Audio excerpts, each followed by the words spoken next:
Assalamualaikum warahmatullahi taala wabarakatuh. Welcome guys to the very first ever episode of Aperture Podcast dengan host anda Said Adin. Dan Syahiran. Yo. Yes, itu Yoyo tu memang akan kekal ke macam mana?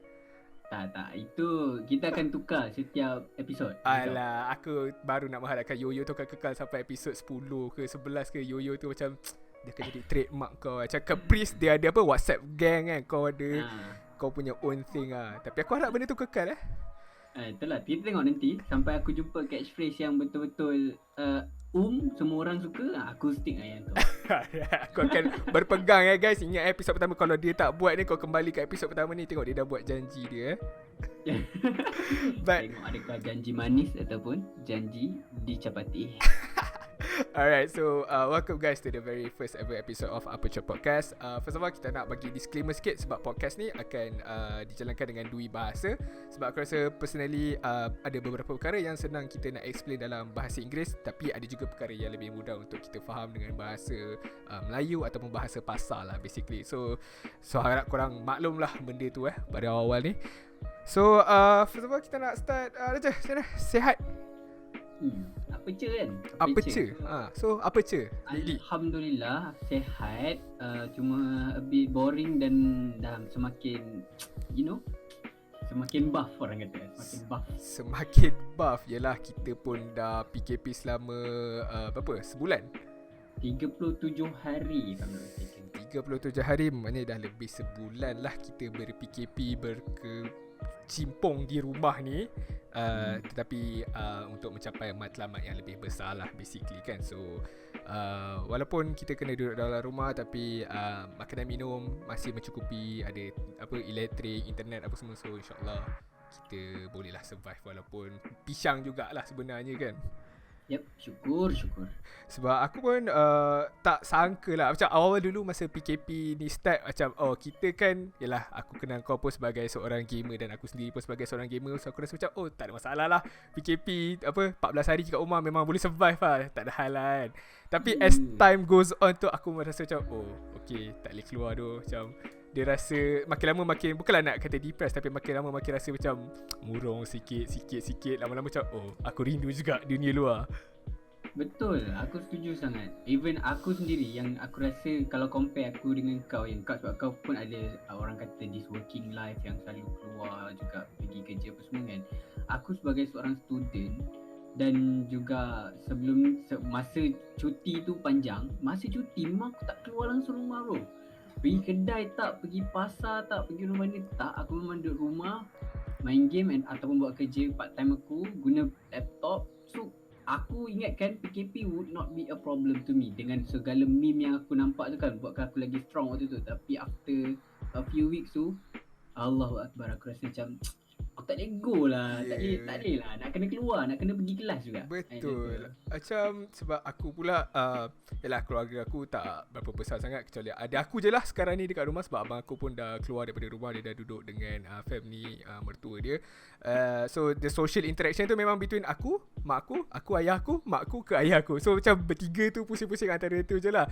So macam kau pula family quite big, so that social interaction tu masih ada lagi lah, okay lagi lah juga kan. Walaupun terperap dalam bilik saja pun sekalipun kan. But aku macam fikir juga orang-orang yang duduk tak ramai, contohnya duduk menyewa dekat KL ke, dia duduk seorang ke, mungkin rumah betul dia ataupun kampung dia dekat area lain, tapi sebab atas dasar kerja dia terpaksa menyewa dekat KL, and then dia duduk seorang. So macam itu lagi pisang, lagi sedih tu. At least macam kita boleh borak dengan parents kita ataupun adik-adik kita, yang diorang tu macam nak borak dengan siapa tu.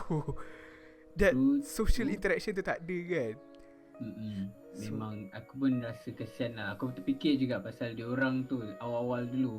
Tapi at its best, semua orang kena stay di mana dia orang berada and stay at home, work from home, supaya kita dapat putuskan rantaian virus ni. Betul, kita kena pastikan hashtag stay at home kita diteruskan. Dan seperti kita punya Perdana Menteri sentiasa cakap stay at home. Aku ingat, aku rasa dia ulang 4 kali atau 3 kali antara dia punya pengumuman khas dulu tu. Aku rasa dia ulang 3 ke 4 kali lah stay at home tu. Aku macam betul nak tegaskan that stay at home punya part tu lah. But all in all aku rasa walaupun ada segelintir daripada rakyat Malaysia yang mungkin nak kata mengingkari PKP ni, bukanlah mengingkari sangat, tapi tak follow the rules sangat, tak follow arahan PKP ni sangat. Tapi overall secara keseluruhan aku rasa rakyat Malaysia patuhi benda tu, and then kita nampak benda tu ada efek dia. Maknanya COVID-19 punya cases ni bukanlah nak kata berkurang sepenuhnya, banyak sangat, tapi ada menunjuk positif punya feedback lah, positifnya result dengan tempoh PKP masa fasa 3 ni kan. So all in all aku rasa even sebagai rakyat Malaysia sendiri aku rasa bangga lah dengan kita ni. At least walaupun degil-degil kita pun kita still ikut arahan juga, kita still abide the rules, kita still ikut authorities punya arahan apa semua lah. Sebab kalau kita tengok rakyat luar daripada Malaysia pun still pandang kita as one of the countries yang handle COVID-19 ni very well lah sebenarnya. Betul, setuju. Tak macam ada certain countries yang dah ada orang buat demonstrasi, nak minta untuk keluar, nak tutup nak orang kata lepaskan lockdown. Ada certain country yang dah sampai ke tahap tu, tapi alhamdulillah negara kita masih lagi berpegang. Dan juga rate kes baru tu makin lama sekarang ni kita nampak jatuh dia tu menurun. Maksudnya curve dia tu dah daripada dekat area 180 macam tu dah turun kepada bawah 100 lah sekarang. So it's a good achievement by our citizens of Malaysia. And aku berbangga lah menjadi seorang rakyat Malaysia juga dengan all the recognition daripada negara-negara luar terhadap kita tu semua. Aku sangat berbangga. Ya, aku pun still rasa perkara yang sama juga. And obviously tak terlupa obviously our main hero dengan frontliner kita, obviously dengan the medical teams, pihak daripada KKM, everyone involved lah, even the private sector, the government sector, tak kisahlah, asalkan you're in the medical line, itu macam you are our hero lah basically. Kita orang memang salute, kita orang memang berterima kasih. And I think just the ucapan terima kasih tu tak cukup untuk menunjukkan our gratefulness towards you guys yang bertukar lumus kena pergi attend pesakit, pergi ke hospital, pergi ke klinik, ada yang meninggalkan family, even balik daripada bekerja pun tak boleh nak be with family sangat sebab diorang tak nak diorang pun berjangkit juga kan. So it's a big sacrifice, and aku rasa sangat-sangat berterima kasih, and aku rasa sangat-sangat bersyukur yang Malaysia ni ada a very very very good medical punya team, like I said lah, daripada government sector as well as the private sector jugalah. Yep, hats off to our frontliners.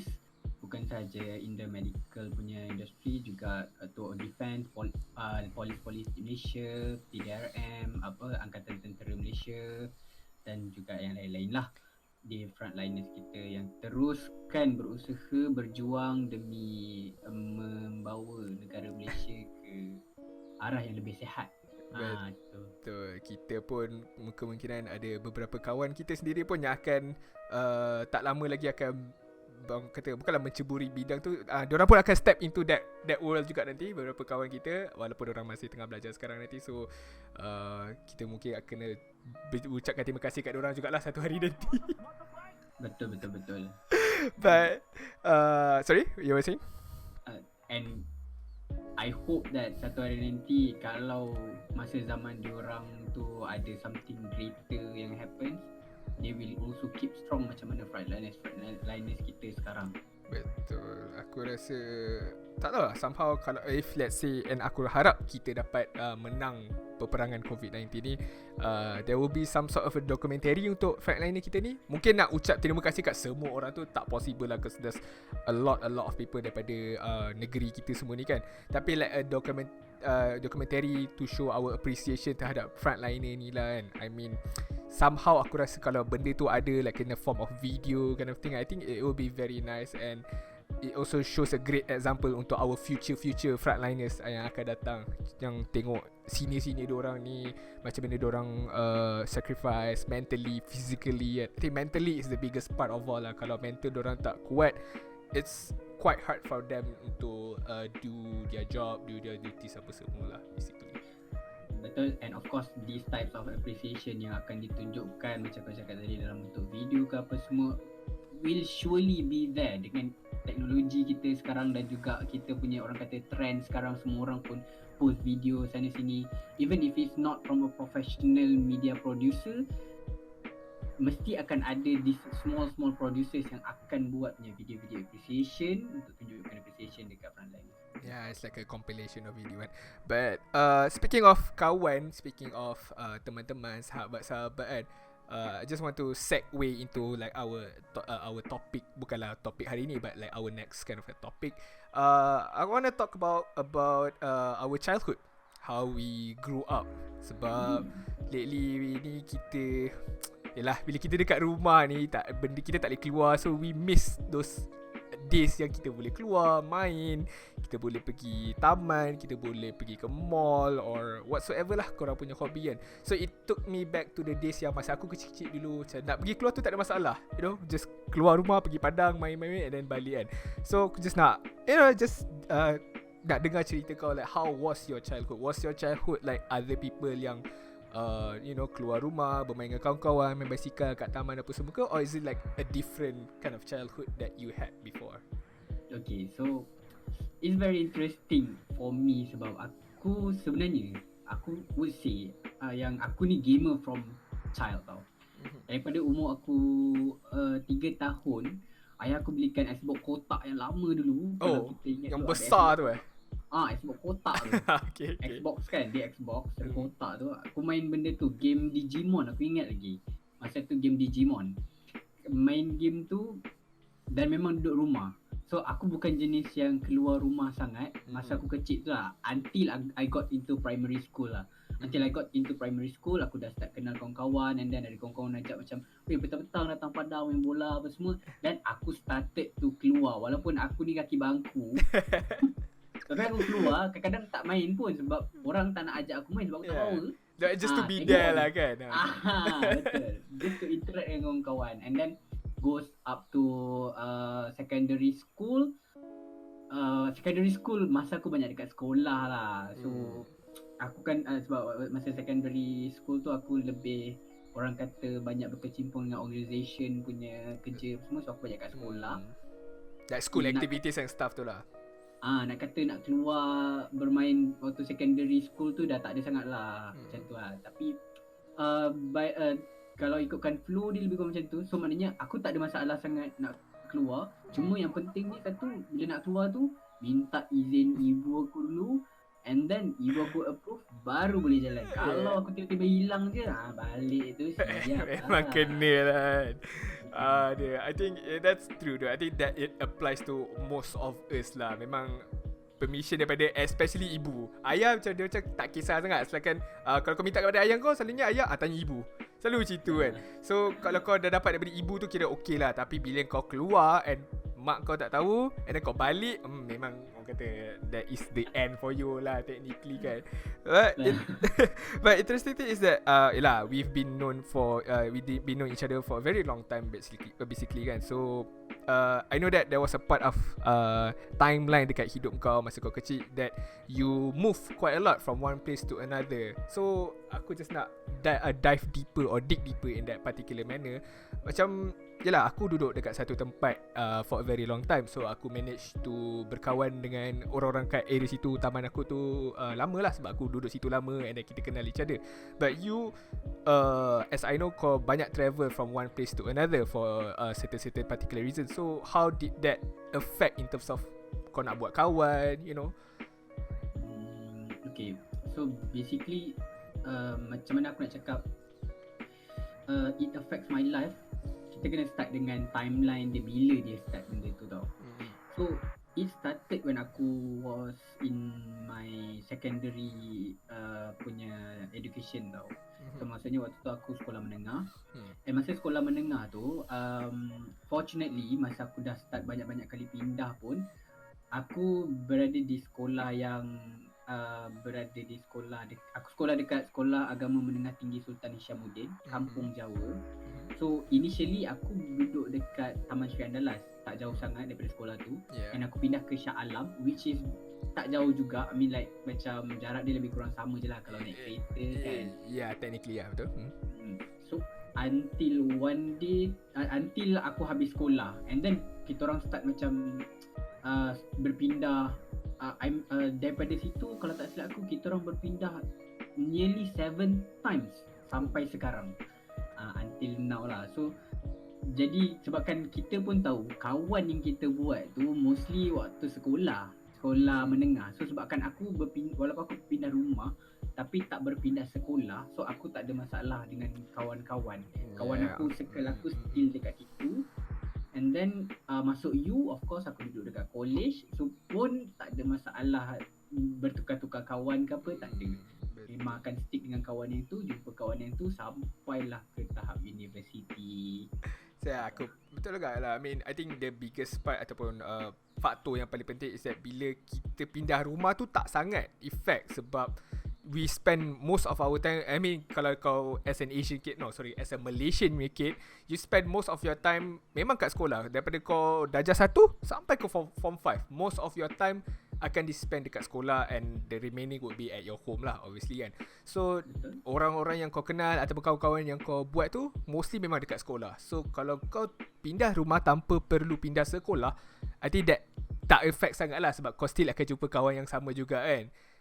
Compare tu orang yang ataupun budak-budak yang terpaksa pindah sekolah, contohnya daripada darjah 1 sampai darjah 3 dia sekolah A, and then darjah 4 sampai darjah 6 dia sekolah B. So dia terpaksa mix around with new people, new crowd apa semua kan.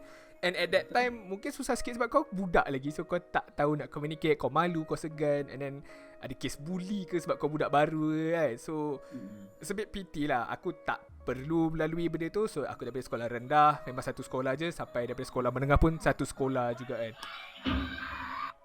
Betul. So sorry for the noise by the way. It's okay, kita boleh cut benda ni. Kau jangan risau, benda ni boleh edit. So betul juga macam apa yang kau cakap tu, it's very true.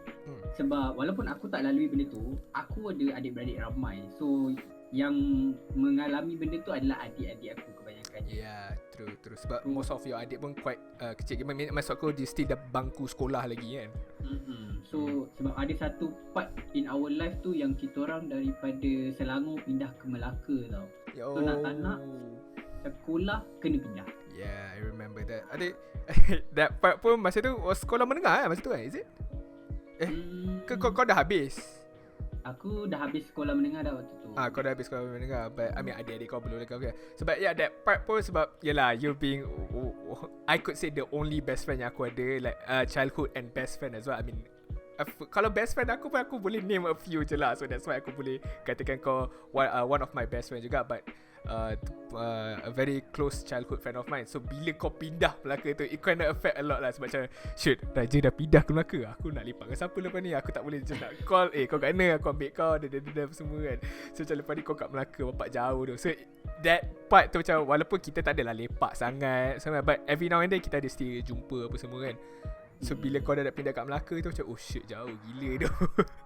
Betul. At the moment memang waktu tu aku sedih jugalah. Sebab of course satu efek dia yang aku rasa, walaupun aku tak bertukar-tukar kawan masa sekolah, tapi bila aku pindah jauh ke Melaka tu, aku dah tak ada kawan. Faham tak? Maksudnya macam kawan-kawan aku semua kat Selangor, kat Melaka tak ada kawan langsung. So, and then aku tak pergi sekolah, so aku tak boleh nak buat kawan baru. Yeah, true. Sebab kau just like okay, ni apa yang ada, kau kena make do what you have lah. Which is susah lah. Sebab macam kau cakap, kau bukannya pergi sekolah ataupun bukannya pergi apa-apa yang like in terms of sekolah lah kan. So it's kinda hard lah for you. Sebab kau dah make friends, a lot of friends technically dekat area Selangor ni kan. Betul. So I think that point could be hard sikit untuk kau in terms of like socializing dengan kawan-kawan kau kat sini kan. But interestingly bagi aku is that aku grow up in a neighborhood in Taman Seri Andalas. Obviously aku still in Taman Seri Andalas walaupun berpindah sekali saja. But aku grow up dekat neighborhood yang sangat-sangat baik, multiracial. Maknanya jiran depan aku is Indian. Both jiran depan aku are Indians and Chinese, and then the others are Malay. So growing up in a very multiracial punya neighborhood is, to be honest, very interesting. And alhamdulillah jiran aku semuanya baik, semuanya very chill, very relaxed. I still remember one moment kalau sederik rumah aku tu blackout. Semua orang akan keluar rumah. Diorang akan membawang kat depan rumah. Aku dengan budak-budak lain macam main-main semua sampai lampu dah ada balik. Okay, semua masuk dalam rumah balik. So it's like a perpaduan kaum tu macam tercapai lah waktu tu. So I think it's really really fun. Dia macam kalau kau tengok kartun-kartun Upin Ipin yang macam satu Malaysia, lebih kurang macam tu. But the interesting part is actually that jiran aku kebanyakannya semua perempuan. Dekat line of neighborhood aku tu, aku je yang lelaki. Ada lelaki lain tapi dia macam couple of blocks away lah daripada rumah aku. So aku tak berapa nak kenal sangat.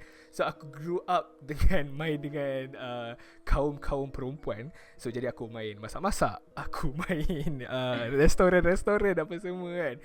And the best part is bila aku tak dapat apa yang aku nak, ataupun aku kalah, ataupun aku tak menang ke, aku yang merajuk. Ada orang yang kena datang rumah aku, pujuk aku tak main sekali. Aku rasa macam, aku fikir balik, bapak aku merajuk kaum perempuan tu. Aku rasa benda tu adalah disebabkan kita lelaki waktu tu kita rasa minoriti sangat. So kita sebenarnya kita rasa diri kita sensitif dan lemah waktu tu kot. Aku rasa lah kau berada dalam keadaan macam tu. Ataupun aku attention seeker je basically masa tu. But masa tu masa awal lagi dah, masa aku tak boleh naik basikal lagi. Sebab aku boleh main dekat kawasan tu je lah kan. Sebab bila aku dah ada basikal dan aku dah pandai naik basikal, so aku start to roaming, macam ML kan. Aku start to roam around, and then that's where aku start kenal macam one of our friends juga, macam Afnan, which live like one street ahead atas aku. And then aku masa tu one of our friends juga, Irfan, masa tu aku tak berapa rapat sangat masa kecil. Tapi walaupun kita duduk dekat satu taman juga, but bila aku start pergi ke Padang, area rumah aku tu, baru aku start main dengan budak-budak lelaki, main bola, main sepak takraw, main gasing, apa semua tu lah basically kan. So interestingly childhood aku it was like that. And masih kita Jap. Tapi waktu kau main bola tu, kalau kalah kau merajuk lagi tak? Oh, itu tak boleh merajuk bro. Itu tak boleh merajuk sebab main bola waktu tu obviously Padang tu milik semua kan, bukannya satu dominasi kan. So orang yang jaga Padang tu kita selalu panggil dia Abang Amir. So Abang Amir ni dia akan gather budak-budak dengan orang dewasa sekali. Dia akan split kan into two teams. So team tu tak overpowered lah, maknanya ada budak-budak besar, ada budak-budak kecil, dua-dua ada. So balance lah kira dia kan. Tapi kau kena main macam lelaki lah. So kalau kau bola tu kena, tapi dia tak ada main kasar sangat. Macam tak adalah orang dewasa tu nak tackle kau sebagai budak, dia akan tackle budak besar jugalah kira dia kan.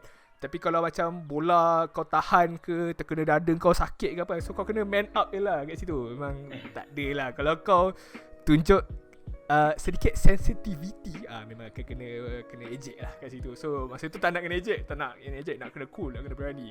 Nak nangis balik rumah pun nangis. Masa tu lah baru belajar how to man up lah kan. Kawan-kawan lelaki main dengan lelaki tu. So aku rasa childhood aku macam ada ajar erti sensitivity sikit awal tu. Bila dah besar sikit baru ajar macam mana nak jadi lelaki. So macam ada balance lah kiranya kat situ kan.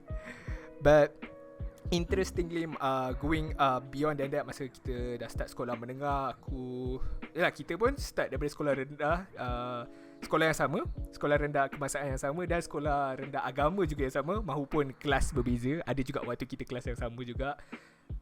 So memang kita rapat lah berdua kan. So bila start sekolah menengah, kau masuk sekolah agama, aku masuk sekolah menengah biasa kan.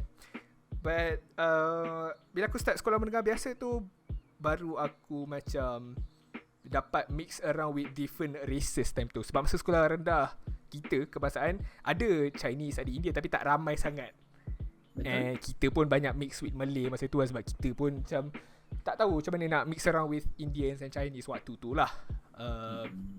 But bila aku start sekolah menengah dekat Tengku Ampuan Rahimah, a lot of Chinese, a lot of Indians as well.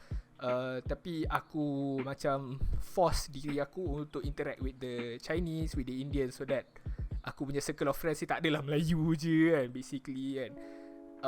And it's very interesting to be honest, bila bergaul dengan dorang, belajar sedikit pasal culture dorang, cara-cara dorang. Sebab kita sebagai Malays, kita ada macam our own thing apa semua kan. Macam dorang pun ada macam dorang punya ni juga. So interesting lah bagi aku waktu sekolah menengah tu. Yeah, I'm jealous with you for that. Sebabnya aku daripada, macam kau cakap lah, sekolah rendah kita Chinese and Indians are very few.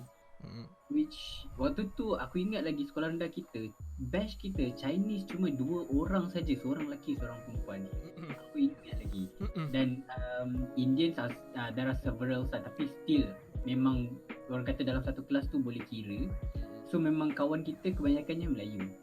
And then masuk sekolah agama. Kau bayangkan sekolah agama which is dekat Malaysia ni, sekolah agama tu is very, orang kata, close dengan kita punya race Melayu kan. Yeah.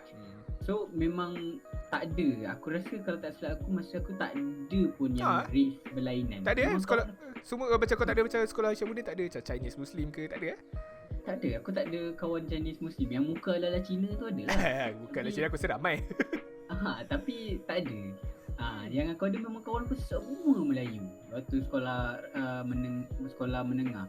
Lepas tu make it worse, bukanlah nak cakap worse being friends dengan Malaysia, cuma nak cakap worse yang aku tak dapat peluang untuk berada dalam multiracial punya circle, is that aku university dekat UiTM yang semua bumi putra pula. So sampai ke aku 24 tahun ni lah, aku tak dapat nak, orang kata, berada dalam satu circle multiracial, which yang buatkan aku agak jealous lah dengan orang-orang macam kau yang ada kawan dengan, ada circle multiracial circle tu. Yeah, I mean yalah, sebab you gain some, you lose some lah basically. Aku kan nak kata when you dapat bergaul dengan orang ni macam best sangat apa, but it's a good experience, a good exposure lah to have at early stages ni kan, bagi aku kan. Sebab when you grow up, eventually kau akan still interact with all kinds of people in the world lah. Tak ada kau akan stick with one particular race je kan. Bila kau dah start kerja, and kau kerja dekat contohnya MNC, multinational company kan, obviously kau akan bergaul dengan bukan setakat orang Chinese and Malay, orang Chinese and Indian. Kau akan bergaul dengan orang international ke, orang foreigner daripada luar ke, apa semua kan. Tapi untuk orang macam aku ataupun orang-orang lain yang dapat exposure tu daripada awal, kita dah biasa lah benda tu. It's like bukan benda yang baru untuk kita, and benda tu tak jadi awkward sangat sebab kita dah pernah interact. Cuma kita just nak kena practice lah, I suppose kan. Tapi okay, fine, fair enough. Aku sekolah Tengku Apu Arhimah, berlainan daripada kau kan. And aku ada a few Chinese friends, a few Indian friends, and obviously a lot of Malay friends as well. Tapi yang kelakarnya bagi aku melekat dekat sekolah kau juga. Orang-orang dekat sekolah kau juga. Bukan setakat kawan je malah teman hidup. Itu dia punya twist plot dia tu. Sampai ke teman hidup. Yeah, daripada sekolah aku. Okay, so for those yang tak tahu, kita bagi brief sedikit. So kita, aku dengan Raja ada a group of friends kita orang. Ada 8 orang daripada group tu lah. Aku tak perlulah explain 8-8 tu. So just nak bagi korang tahu, aku je sekolah daripada sekolah menengah yang lain. 7 yang lain tu sekolah sama, sekolah Isyamuddin, sekolah menengah agama Isyamuddin. So kau bayangkan aku ni macam orang luar yang masuk ke sekolah menengah agama ni kan. So macam aku tak ada kawan aku sendiri ke sekolah menengah aku. Dia bukan sebab kau tak ada kawan, but at satu pace yang waktu tu aku rapat gila dengan kau. And then aku tak tahu kenapa, lepas kita dah nak habis-habis sekolah form 5 tu kan, batch aku, kita orang start banyak buat gathering apa semua. And buat pula waktu tu family aku dalam proses pindah ke Melaka. Jadi aku kan stay dengan kau, kalau kau ingat lah, aku stay dengan kau for 3 months kalau tak silap aku. Sebabkan family aku dah pindah ke Melaka waktu tu.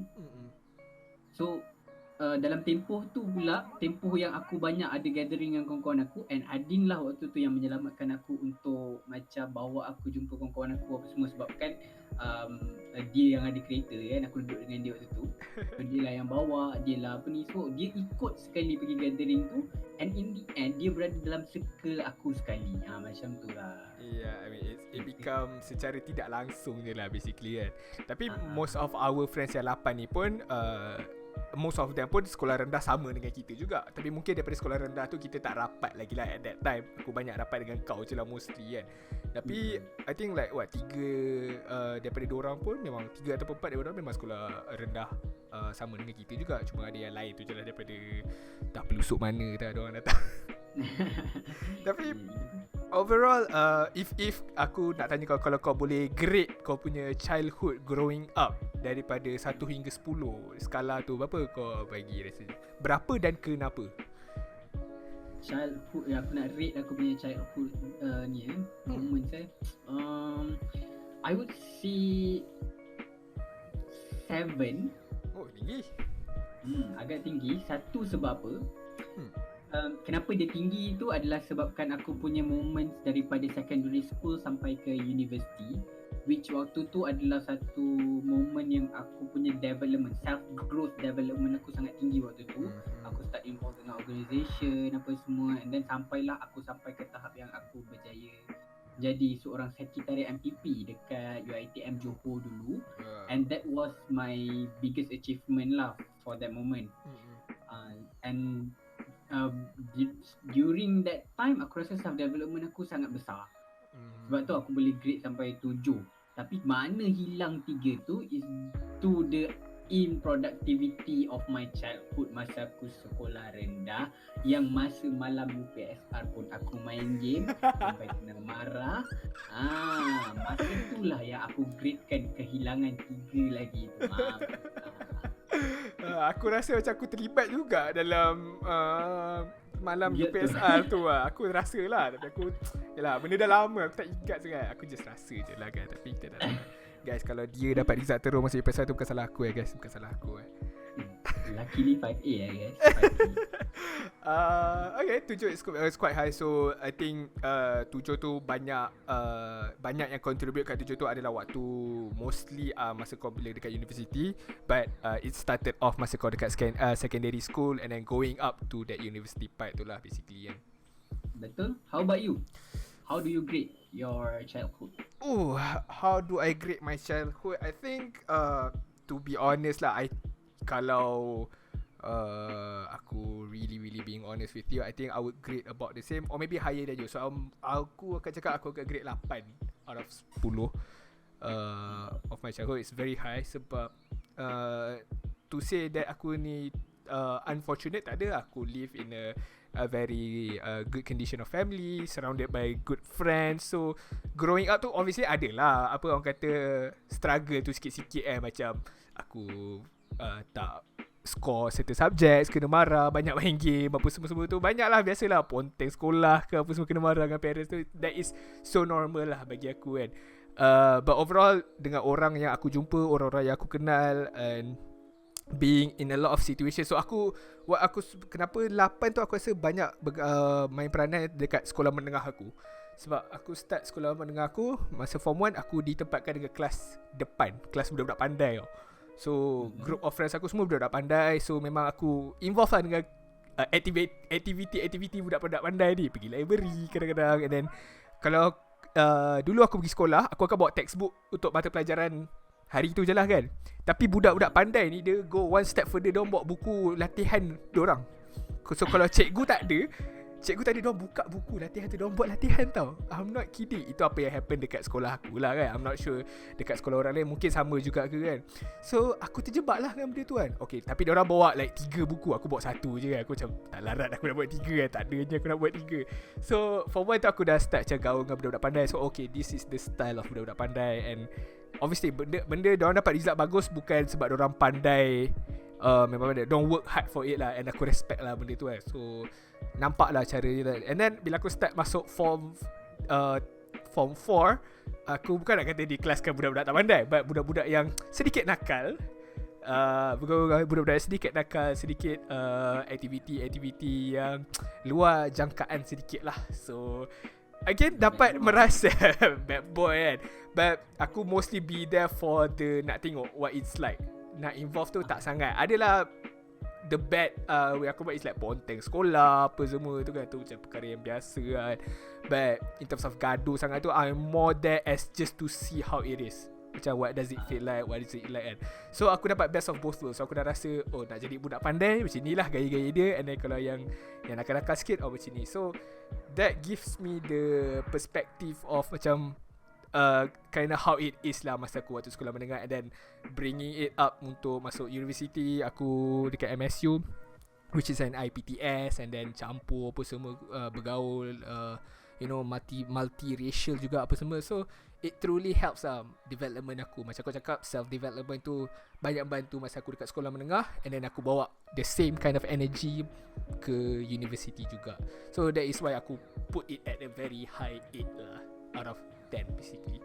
Tapi aku pun nak tahulah yang siapa yang sedang tengok ni, kalau korang boleh rate childhood korang daripada 1 hingga 10, berapa korang beri, dan tulis juga kenapa korang beri that amount of number. Mungkin kau tak the best of childhood ke kan. So maybe you can share us that story kan. Kita boleh baca ke nanti kan. So, I mean, we might not baca in like a video, tapi kita boleh baca in our own spare time ke kan nanti. Betul. And sebab of course kita dekat Aperture Podcast ni, kita nak tahu apa yang berlaku dekat korang. Sebab kita orang nak tahu, nak tanya korang setiap hari, Aperture. Nama podcast kita pun Aperture. So kita nak tahu apa cerita korang basically kan.